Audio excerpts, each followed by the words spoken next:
Olá, pessoal. Galera, hoje eu estou trazendo para vocês aqui no eixo da linguística semiótica, nós organizamos, nós professores de língua portuguesa, uma espécie de revisão de conteúdos, né? Nós vamos rever conteúdos que a gente estudou no terceiro bimestre. Nós resolvemos trazer as estruturas, né? Estrutura das palavras e vozes verbais. A estrutura das palavras vocês vão encontrar aí na página 22 e 23. E mais na frente eu vejo as vozes verbais, certo? Então, aqui vamos ver um pouquinho o conceito sobre as palavras, sobre a estrutura das palavras, né? Diz assim: as palavras da língua portuguesa são formadas pela união de pequenas partes que carregam em si significados. Essas partes chamam-se de morfemas, que são os pedacinhos. A parte invariável, que contém o significado básico da palavra, a partir do qual é possível formar novos vocábulos, chama-se radical. Entre outras palavras, quando ele diz assim, uma parte que é possível formar novos vocábulos, nada mais é do que uma palavra que pode formar outras e outras. No caso do sapato, você forma sapateiro, sapataria, né? Sapateado. Aí ele diz que essa parte que é invariável, ela é chamada de radical. Aí tem. A outras partes a gente chama de afixo, que é o que a gente chama de prefixo e de sufixo.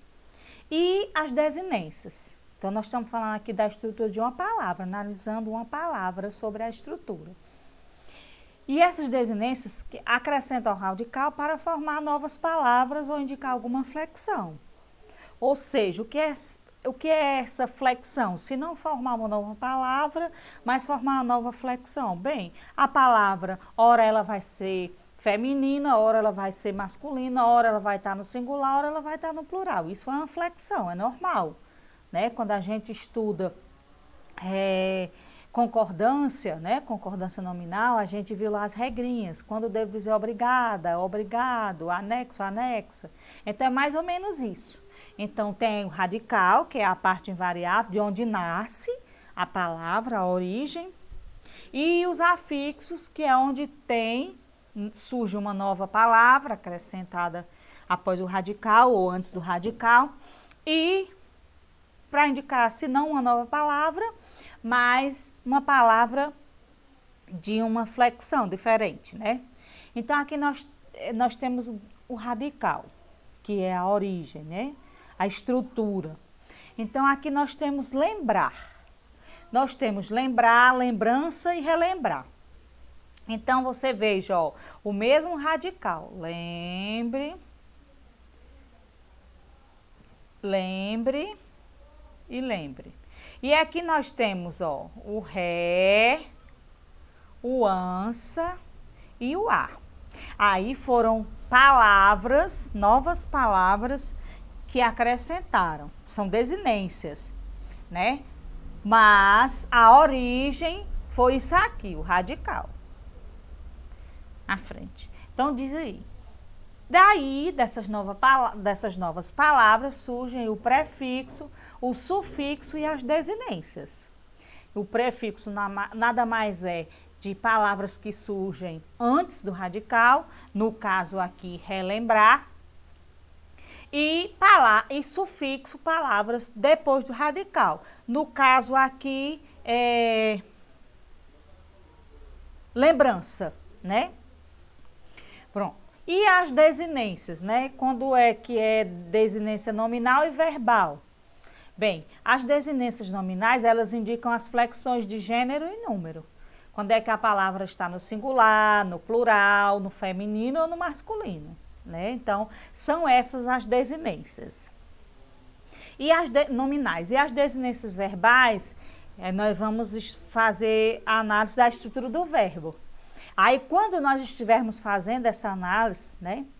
Aí nós vamos perceber que o verbo, você vai perceber o verbo, né? Nas flexões de tempo, modo, pessoa e número.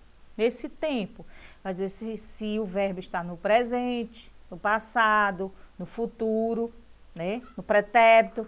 E o modo, se é modo indicativo, se é imperativo, se é subjuntivo. Pessoa, primeira, segunda ou terceira, né?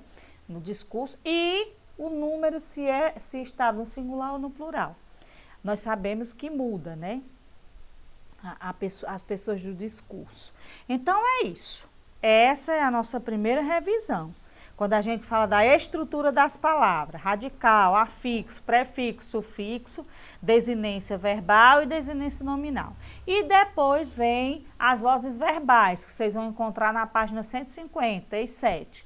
Nós já estudamos, foram 2 conteúdos assim interessantes e nós vamos terminar o mês, né, de novembro, revisando para quando a gente for fazer alguma coisa avaliativa, né, reforçar a aprendizagem desses conteúdos que são importantes para vocês irem para o 9º ano.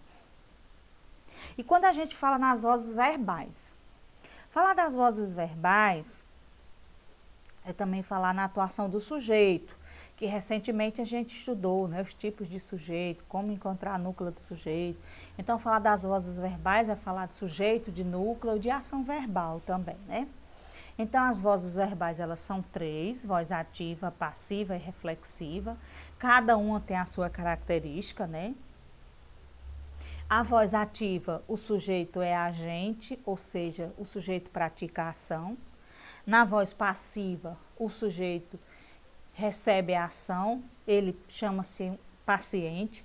E a voz reflexiva, o sujeito tanto pratica como recebe a ação.